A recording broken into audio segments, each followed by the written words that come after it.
This, my friends, is the Hub 5 from Virgin Media. This offers Wi-Fi 6.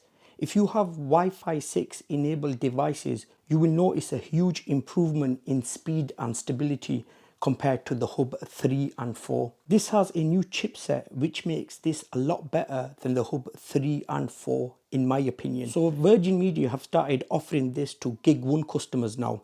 That's the package we are subscribed to. If you have seen any of my other networking videos, you'll know we have had a lot of issues ever since we've been with Virgin. I started off with M100, then 350, 500, and then now I went to Gig 1. The reason I went to Gig 1 because as I renewed my contract, 4 months into the contract, OpenReach started putting cables down, so they started offering full fiber. So I thought now's my chance to leave Virgin when my contract expires, which is May 2023. Sky, Vodafone, TalkTalk, and the other ones, they all use OpenReach's lines. OpenReach is part of BT, I think, if they still are a part of them. If any of you guys are using OpenReach's service or have used them like TalkTalk or Sky, please do let us know in the comment section below what you think. Ever since we joined Gig 1, everything got worse. And every time a field engineer would come out, he'd say this is wrong, then another one would come, he'd say this is wrong. So bit by bit we have had a full new installing, that's including cabling from the ground as well. As we stand now, our connection is fine. The only thing that were left were the Hub 4. An engineer came out, he just replaced it. He did not check anything. And he was like, as soon as I looked at your account, your line's okay, it's the Hub. And he said, the Hub 4 is rubbish and 3 because they use the same chipset. This one, however, is completely different. The Hub 4, even in modem mode, was still giving me issues. Speaking about internet issues, I have a question. Do any of you notice slow internet connection when it's raining? We do. It's not just our house, it's the whole area. Well, the ones that are subscribed to Virgin Media notice that. Whenever it's wet weather, we start getting intermittent connection. I've checked the little Omnibox, that's closed properly. Little box, the green one, that's closed properly. Where we live, there are 13 houses here. These were newly built 5 years ago. So we have a small exchange box, and then the main exchange box is further away. I don't know if that's got anything to do with it, but I have been on Virgin's forum and a few other people have mentioned the same thing as well. I did mention it to the Virgin engineer and he said it shouldn't do that. And I said exactly, it shouldn't do. Let's have a look around the hub. So as you can see now, they've changed the design of it. It's more like the 3, but it's slightly taller.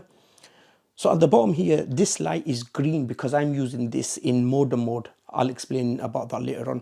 Normally this would be white.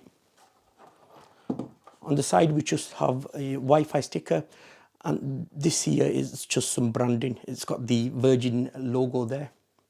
At the back, power supply on off, where the coax cable is connected. I have an equalizer on mine, 2 telephone line ports, then we have 4 Ethernet ports. This has a 2.5 gigabit Ethernet port as well, and then the 3 1 gigabit Ethernet port. WPS button, and this little sticker here, this is cool. This, to join the Wi-Fi, you don't need to put the password in or anything. You just open your phone or tablet camera, scan that, and it'll say, do you want to join this network? Click join and you will automatically join rather than having to put passwords in. At the back of this, it's got your SSID name and password is written at the bottom, and that stays in there. Nothing on this side. At the bottom we have 2 rubber pads. One of them is the part with the logo. I think you could wall mount this as well because it's got them 2 cutouts there. The reset pinhole is at the bottom now. If you are experiencing any issues, remove the cables from the Ethernet ports. Push that down for 60 seconds. The light at the front will flash after 15 seconds. Still carry on holding it. Once you have reached 60 seconds, remove the pin. Give it about 5-10 minutes to set back up, and then you should notice an improvement. We have the sticker here at the bottom. So we have the hub name, and at the bottom the MAC address, and then we have the Wi-Fi name and password. And then on the other side we have the hub settings. So if you wanted to log in to make any changes or put this into modem mode, you log into 192.168.0.1. and then it will ask you for the password. It used to say on their settings password, this just says password. So this is our second Hub 5. The other one lasted a week. There was nothing wrong with it. It's just that we use Wi-Fi pods. They give you 3 for free if you are on the Gig 1 package. With that hub, they wouldn't connect. So I telephoned Virgin. The person on the phone said, we'll have to send an engineer out. I said, really, for pods? And she said, yeah, an engineer does need to come out.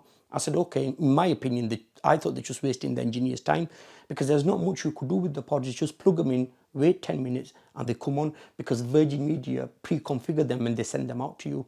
I will be doing a video on the pods as well. If you want to watch that video, make sure you're subscribed to my channel and hit the bell notification as well. That way you will receive a notification when I upload the video. The engineer came out, he telephoned their tech support. Tech support said to him that that hub is not compatible with pods. We will have to send a new hub out. So I said to him, why don't they just do a firmware update? And he said, exactly, that's what I thought. But they said, no, we will send a new hub. So I said, okay, but send me a hub 5, not the 4, because the 4 is rubbish. Even in modem mode, it will give me issues. He said, yeah, I will send you hub 5. So they sent me this hub. They pre-configured my pods, because they had the information of the pods on their side. Set the hub up, put the pods on, everything was working fine.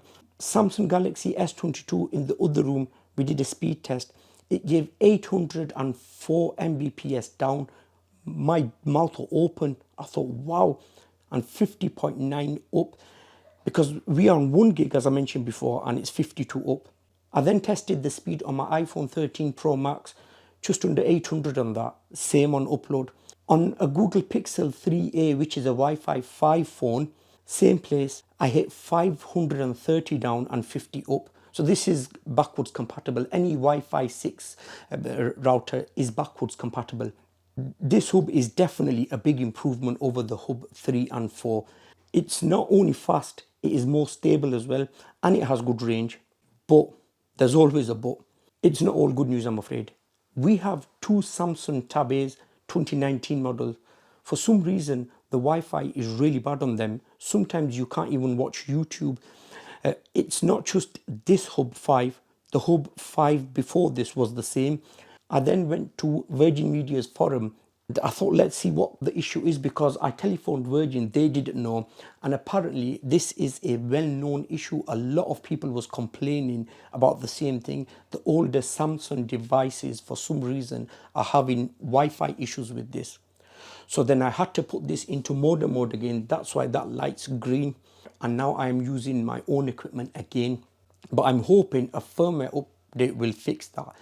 Otherwise, it's a shame, because this hub is really good. As I mentioned, the speed and the range is good on it as well.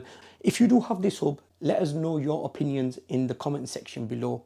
I hope this video was helpful to someone. If it was, give it a like. Any questions, ask me in the comment section below. Thank you so much for watching. I'll see you in my next video.